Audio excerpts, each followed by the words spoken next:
This is Rini Jane, Chief Storyteller at GoZen, bringing you the Happy Child Summit. We have a very distinguished guest with us today. I'm extremely excited. We have Dr. Ger Grouse here, and I would love to tell you about him.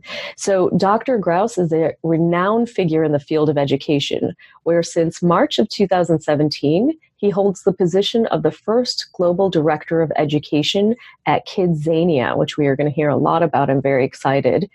Before this, he was the founding chief executive of the Children's University. Under his leadership, the Children's University became a multiple award-winning international charity providing children from 5 to 14 years old with exciting and innovative learning opportunities outside of school hours. Dr. Grouse was awarded an honorary doctorate from Staffordshire University in 2011. He was made an adjunct fellow by the University of Adelaide in 2013. And in the 2014 Queen's Birthday Honours List, Dr. Grouse was made an honorary officer of the Most Excellent Order of the British Empire for services to children. Wow, that's wonderful. In 2018, he was granted the Education Leadership Award by the World Education Congress in Mumbai, India. So Dr. Grouse, welcome. Thank you for being with us today. Rini, it's a pleasure. Thanks for having me. So I have heard you say this line multiple times, and I would love to start there because it intrigues me, it draws me in when you say it. So I'd love to start with this quote that I've heard you say. Kids can only aspire to what they know exists. Can you tell us about that? What does that mean? It's a very simple explanation, and it seems to have resonated over the years. So I'm very pleased and very flattered that you've picked up on this.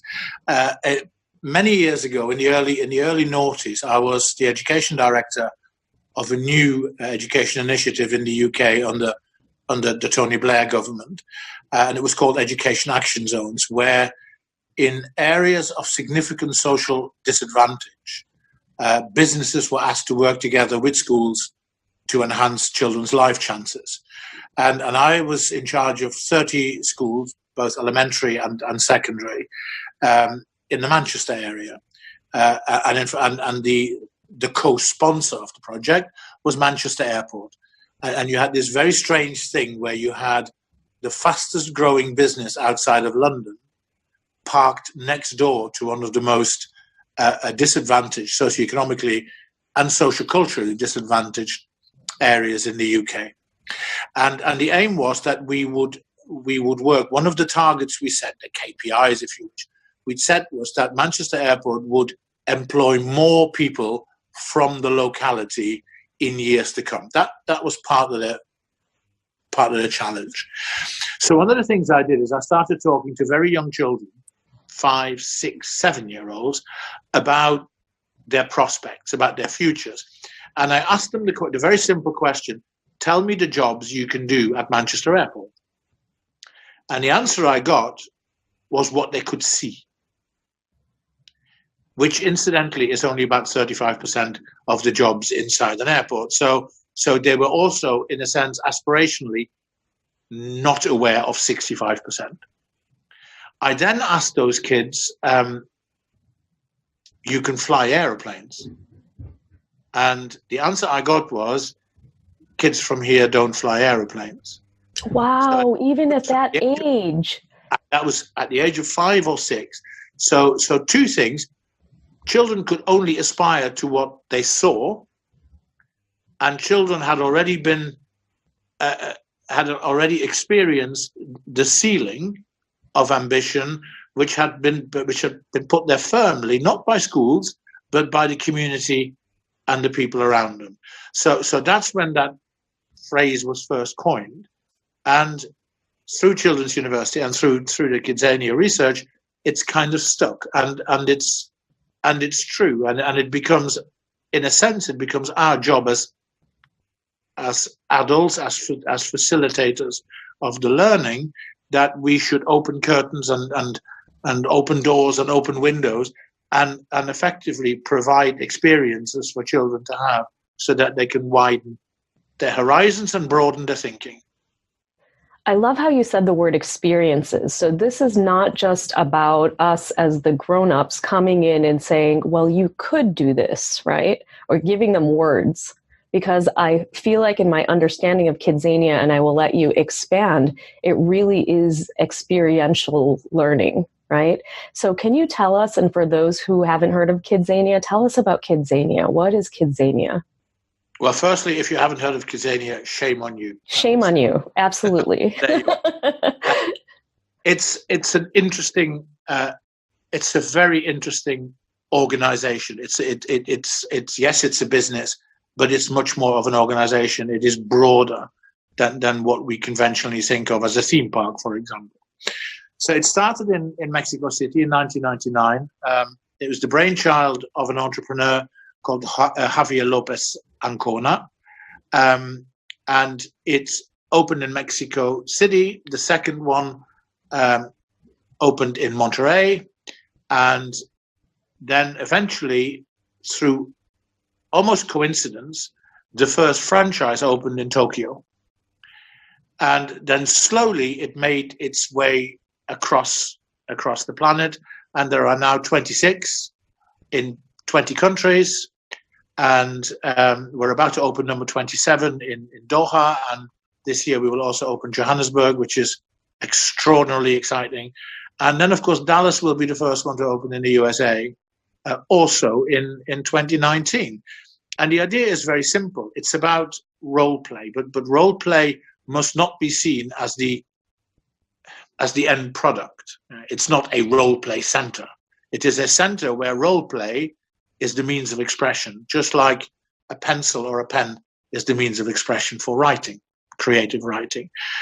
And it is for age range 4 to 14. It is for families, it is for schools, for groups, whatever. And then you have that concept of the world of work and its own economy. So in partnership with industry partners, there are up to 60 activities in every Kidzania, and children can do things from landing aeroplanes to operating theatre to being an actor, to read the news, to be a radio presenter, to be a sports star, to be a courier, work in a supermarket, make beds in a hotel, be a YouTuber now in Sao Paulo. And of course, technology is creeping in increasingly into some of those professions. The key factor is that at Kidzania, grown-ups are there to be seen and not heard. Mm. And what happens is you get an extraordinary insight how intervening in the lives of little children we are, and how we place our expectations upon those children. Tell us more about that. Tell us more what you mean. Well, I think we increasingly live in a world where we have this, call it helicopter parenting, where this whole thing about, I will go and stand in the line for you, I will hold your money, why don't you go and do the pilot activity? And particularly when schools visit, I will walk around whichever Kidzania I'm in, and I will go almost a la Pink Floyd, hey teacher, can you leave those kids alone? And the feedback from the children is very much about that independence. It is very much about that I decided, I liked, and also I didn't like, and the narrative that sits behind that. And if you think about it, we now live in a world where I think we make many mistakes. But one of the mistakes we make in education is that we're starting to confuse schooling with education. And we must be very clear that schooling is a part of education. It is Monday, Tuesday, Wednesday, Thursday, Friday in most countries, 9 till 4. Education is from the second you're born until the second you move on, so to speak. And the experiences that children have are such an important part of their education. And the values that surround those experiences are such an important part of what shapes what they eventually, or who they become.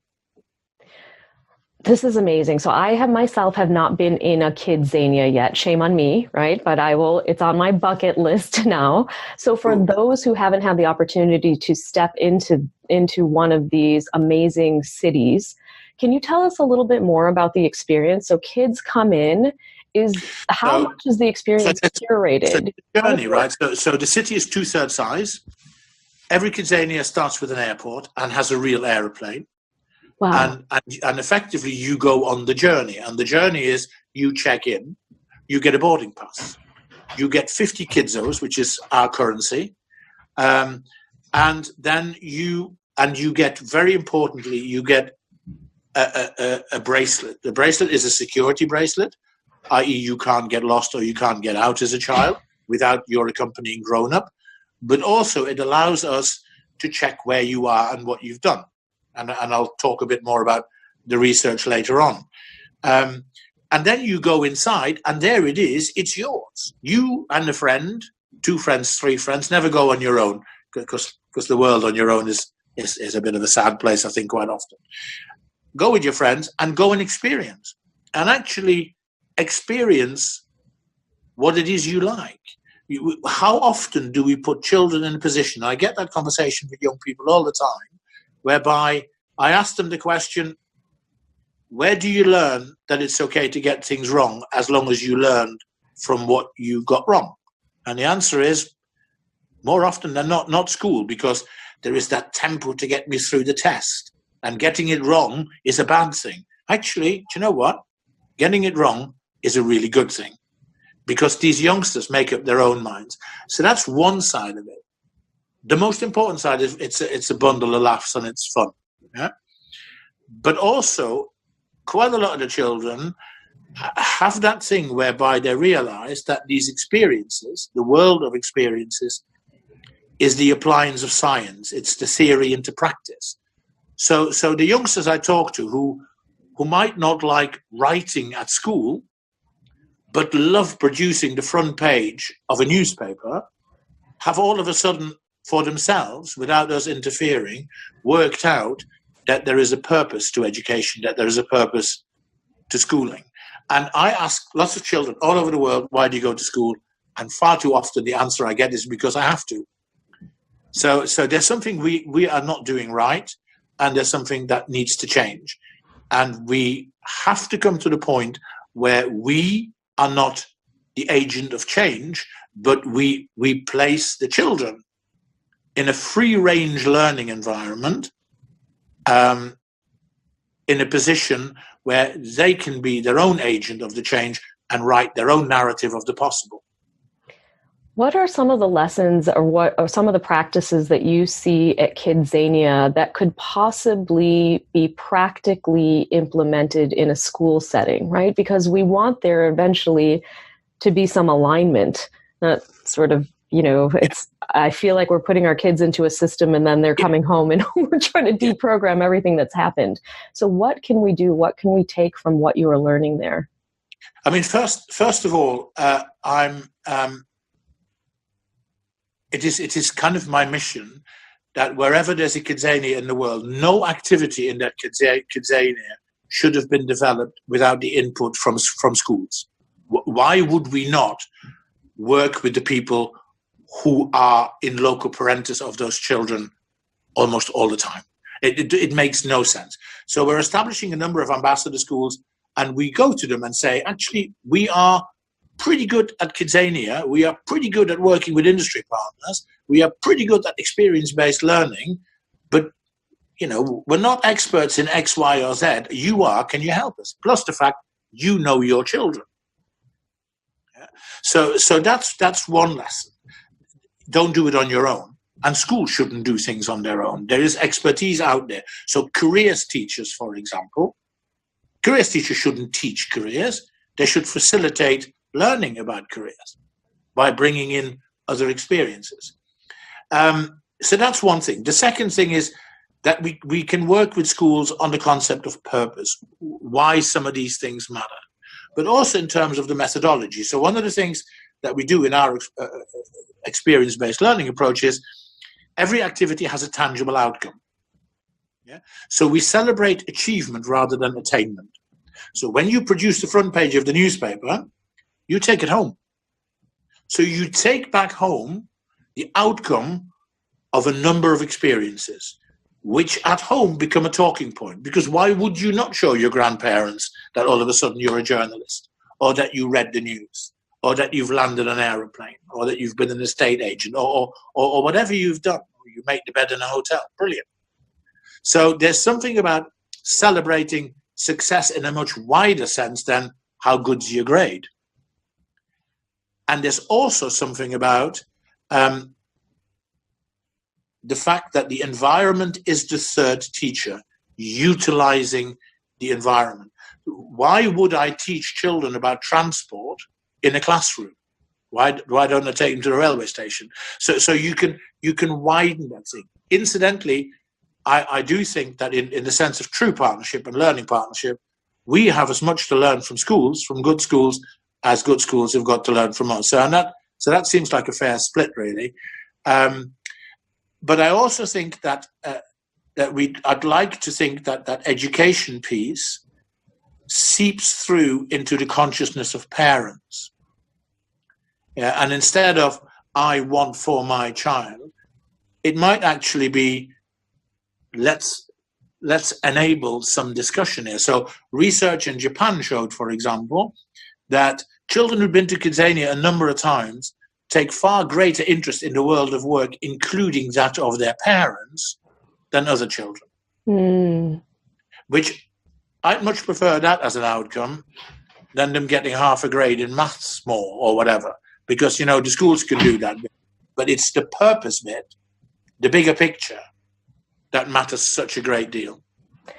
I'm interested to know, because when you're talking about where all of the Kidzanias are, they're obviously been placed in different cultures around the world. Are you seeing similar outcomes dependent on cultural context? It's scarily so, right?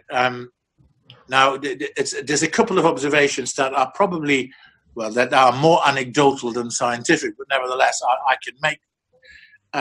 So I've just been to Istanbul. I've been to Kuala Lumpur. I'm about to go to Delhi and all sorts of other places, Cairo. And all these Kidzanias are placed in or near shopping malls, right? That's their geography.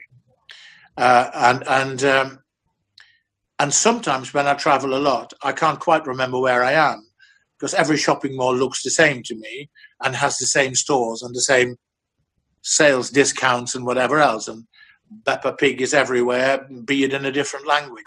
So there's something about our children growing up in a world that is quite bland. And I think one of the things that we should do more is to encourage locality and the recognition of local cultures, because a clothing brand is a clothing brand, and an airline is an airline at the end of the day. But what goes on locally also matters. So we've done this research whereby we looked at the first choices children make. So we looked at a massive sample of 500,000 children across Mexico, the United Kingdom, India, and now Dubai. And we looked at what their first choices were. And then we looked at who the children are. So are they 4 or 14? Are they black? Are they white? Are they urban? Are they rural? Are they rich? Are they poor? And the findings are virtually identical wherever in the world you are. Wow. And that was really quite unexpected. Children are children everywhere in the world. Yeah, but I think the globalization also means that children become more the same wherever in the world they are, because Facebook is Facebook and YouTube is YouTube, and David Beckham is David Beckham. These global phenomena mean that children perhaps lose sight of their locality, of their local culture, and that's a role that schools, and much more so, I think, families have a responsibility to look at very carefully. So, Have you ever thought about Kidzania as being a school alternative? Have you ever given consideration that this could be an No, environment that's more, okay, tell us. no. I think this is a horses for courses thing. You'd never say that the brilliant museums or galleries that exist are replacements for schools. I think they are enrichment. They are tremendous value, and if schools, and I think schools need to get better at utilizing these environments, much better. But that's what they are. They enrich the provision. They don't replace the provision. And I think it would be very wrong if anybody tried to insinuate that. We are part of a jigsaw, and when we're used well, we can be a very important and quite a big part of a jigsaw. But we are not the most important part in terms of the schooling or the education of children. It's interesting. I gave a speech at Monterey University not that long ago, and it was really quite interesting because, of course, Kidzania, Mexico, is 20 years old this year. And for the first time in an audience of 1,000 people, I said, "Who's been to Kidzania?" And everybody in the room put up their hands. Wow. My instant reaction was, "Oh, you went with your children or your nieces or your nephews?" And they went, "No, we went when we were children." So I then proceeded to talk to lots of the people and said, "Tell me what you remember. Tell me when did you go?" And you get somebody saying 1999 or 2001. Tell me, so you went in 2001? Yes. What was the first activity you did? And unreservedly, every single person I spoke to remembered two things. One, they remembered the activity, and secondly, they remembered the brand associated with that activity. Wow. So we need to get engaged in very meaningful research. I don't mean marketing research. Other people can do that bit, but actually research on impact. Because if the impact is really so powerful, then imagine what good we could do working with the business sector together to enhance children's lives, or with museums or galleries or space agencies or whatever it is. But it quite clearly the concept of experience-based learning is much underutilized if this is anything to go by. Yes. It's funny because it incorporates the whole body when you are learning by experience. And there's so much integration when you are using your mind and your body as opposed to sitting in a desk, which I often do, and I will have to, I know that people are working on treadmills now and they're working on different activity desks that they can do, but I know that I'm learning less by sitting in one spot. And it's interesting that even, several years ago, I went to graduate school and I'm thinking, wow, they still do it the same way. They still sit down for 8 hours in a row. Yes. There is an interesting one because I kind of I think we should try locally and maybe even nationally in some cases to come to a bottom-up consensus. What is it we want our children to be? Who is it we want our children to be? What experiences do we think an 11-year-old should have had? What 10 experiences should every 11-year-old have had? And I don't mean passing with grades or being on time or getting good reports, all the kind of, forgive me, the more boring stuff. But shouldn't every child have been to a restaurant? Shouldn't every child have been to a theatre? Shouldn't every child have been part of a team? Every child should have lost and won, have those sensations, those experiences. Why aren't we having that debate? Why is the only debate we have about education of children is what grade they get? Because when I talk to the world of work, I was talking to some HR directors in Kuala Lumpur this week, they're not necessarily looking for the grade that much. They're looking for many other skills that these young people should have. And we're still just focusing on the grades, getting further and further removed from reality. I'll tell you something about the research that we did. So 500,000 children. And the key findings are these. All stereotypes are set by the age of 4. Preschool. So you go into the aeroplane, you have 2 activities, cabin crew, pilot. Pilot activity, 90% boys, 10% girls. Cabin crew, 90% girls, 10% boys. At the age of 4. There's very little change between 4 and 14. Despite the politicians screaming about how successful they are with STEM education, they're not. What they're achieving is that girls get better test scores than boys. But once they've sat the test, they still revert back to the career choices that are not STEM. So actually, it is not so successful. The fact that all stereotypes are set at the age of 4 all of us should be asking questions why that is, and what as families and communities and environments we're doing for our youngsters not to think wider. More disturbingly still, almost all girls, regardless of their background, choose activities below their age range. Wow. And almost all boys choose above the age range. And here's a little test. If you go to your local park in Los Angeles, and they have these little climbing frames for toddlers, and you see lots of families there, and you see the little girl toddling up to the climbing frame, watch all the grown-ups go, be careful. And if the little boy goes up to the climbing frame, watch all the grown-ups go on then. So if that happens from 18 months onwards, what chance? And then, of course, reinforced, children can only aspire to what they know exists. So children from disadvantaged socioeconomic backgrounds with relatively narrow experience fields will not choose the aeroplane as their first activity. They will choose making beds in a hotel or working in the supermarket. Yeah, it's as simple as. I think this gives us so much food for thought, especially what's coming up for me when you're talking about our need to assign grades, right? Our need for points. I feel like we need some sort of quantification heuristic to be able to say whether we are successful or not, when there's so much complexity and so much nuance. And we know from the research that, those grades are not predictive of what, what is considered traditionally successful. I agree entirely. I also think that we've got to stop this nonsense that seems to exist in in most Western countries, that you are either or.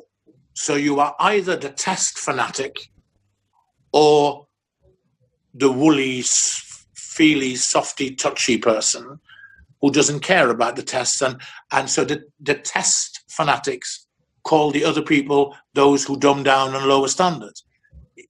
Neither is true. I think we need to have a genuine debate about education, but about the child, not about the principle, not about the philosophy, not about the academic paper that somebody's writing, but actually what is most important for the child. What is most important for the child is to be secure and surrounded by people who help me grow. Yeah, and when I go to a school where every member of staff knows the name of every child, there is a much better environment, much more conducive to learning than if I go to big schools, and there may well be exceptions, but to very big schools, which are not about facilitating learning, but by the nature of the beast, are about teaching. And when nobody knows the names of all the children, how can that be right? And how can that be ignored? And I think we need to get back to that. And the economists will tell us that that's quite expensive to do. Do you know what? I'm quite prepared to pay more taxes for the well-being of mine and other children. Very easy. Not even a question.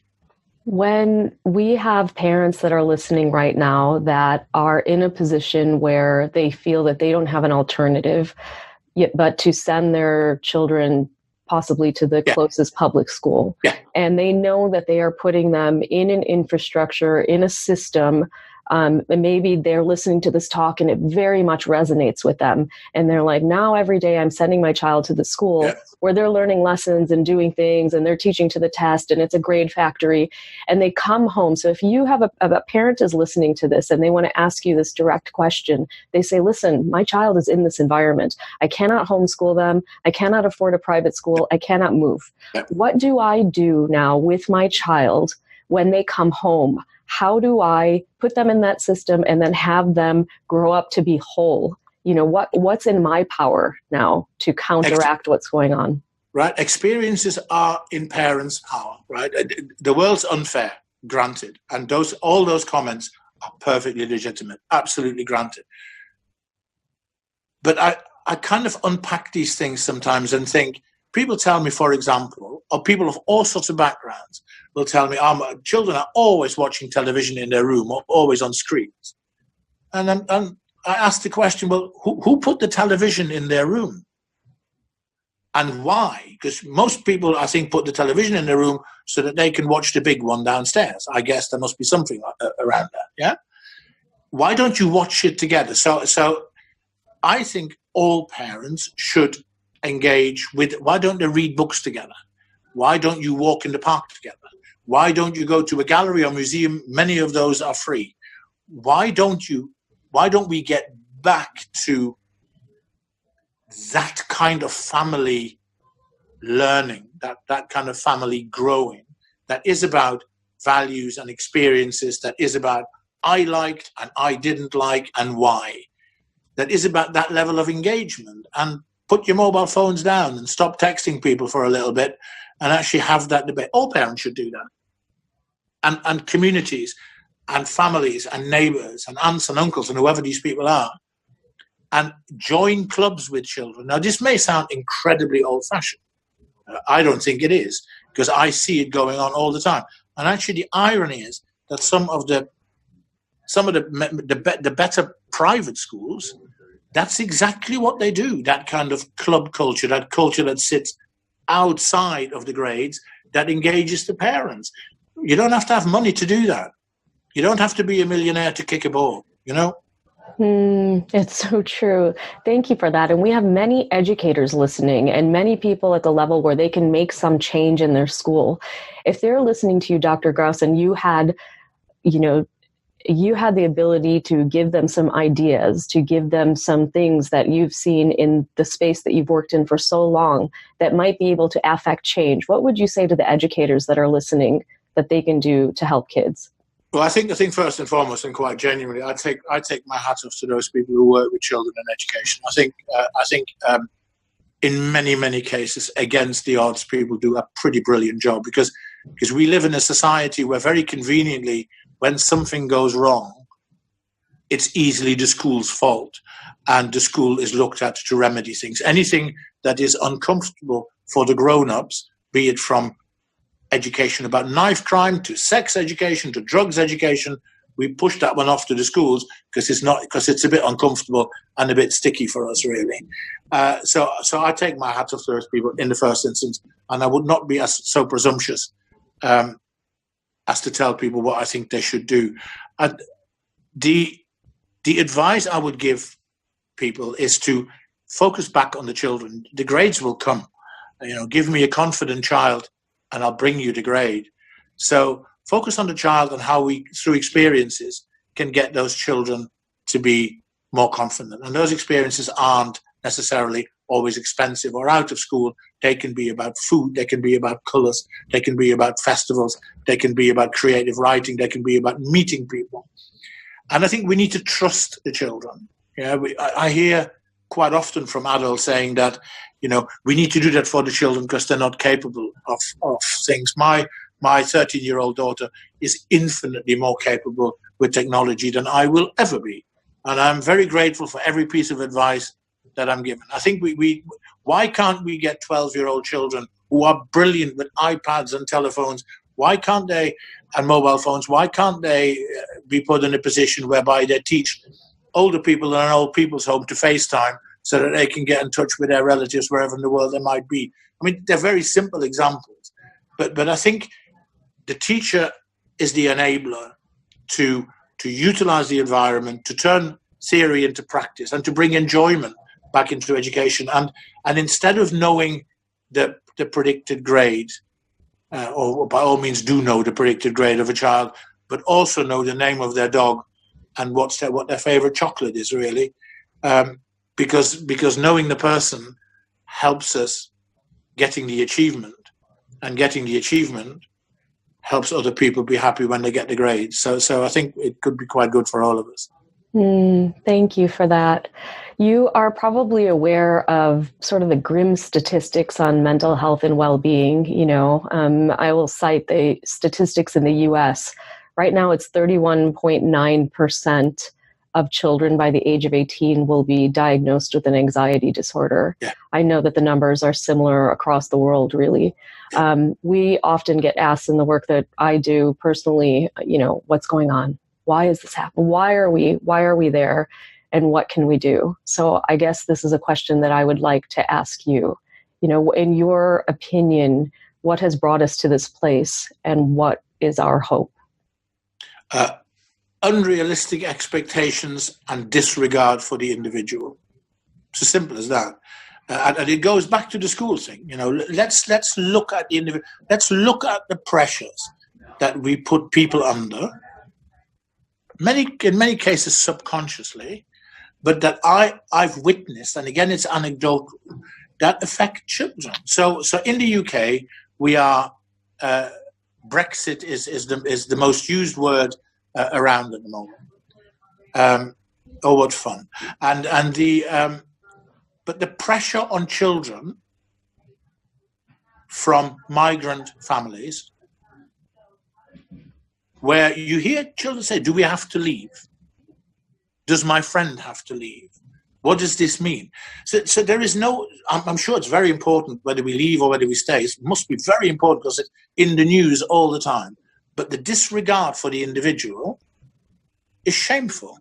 And I'm sure that goes for those politicians who want to build walls elsewhere, or wherever in the world you are. So I think there's tremendous pressure. The expectation is that you get the highest grade. In order to get the highest grade, I'm going to make you go on a Saturday morning to extra English or whatever lessons. I express my disappointment if you don't get 9 out of 10. I have to look in a certain way.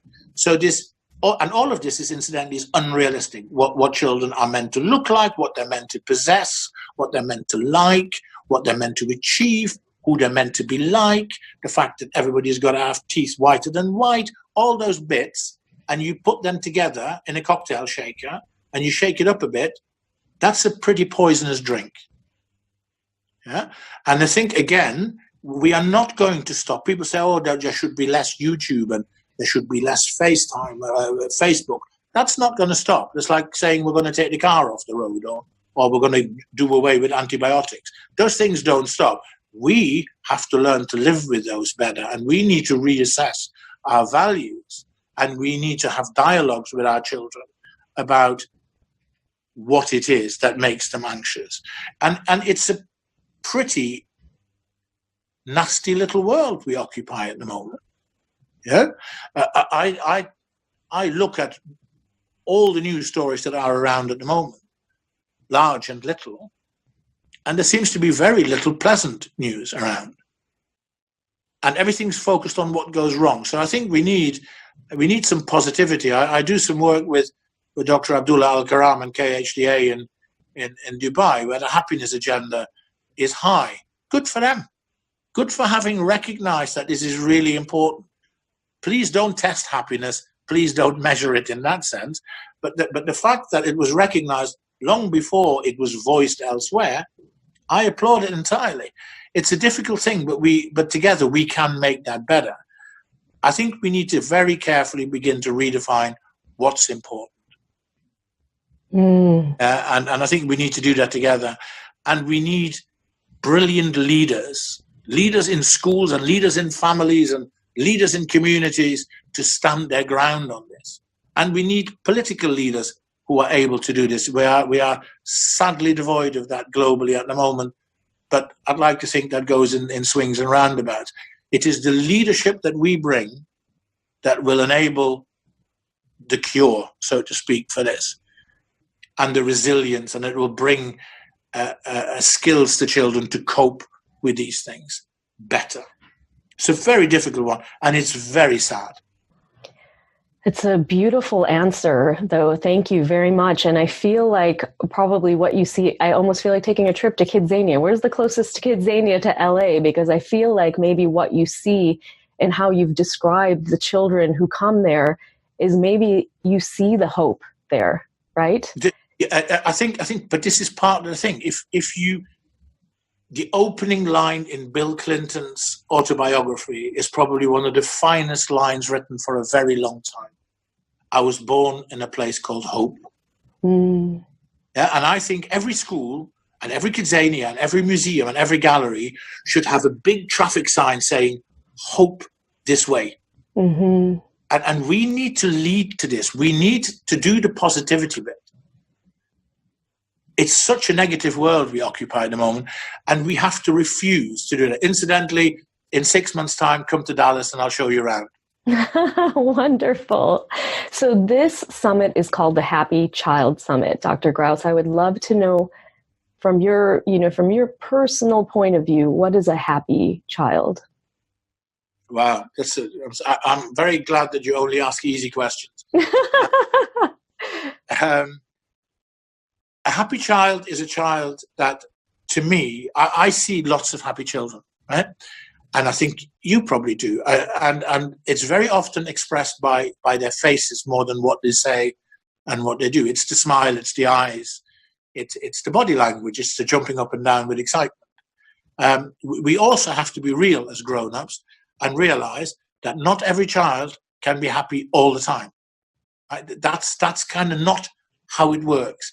But a happy child is a child who smiles. A happy child is a child who's confident with him or herself, and who sees that awe and wonder. I can send you lots of photographs of children who come to Kidzania. This is not an advert for Kidzania in that sense, because people who work on farms and see children, or in zoos or in museums, galleries will tell you exactly the same thing, in sports clubs.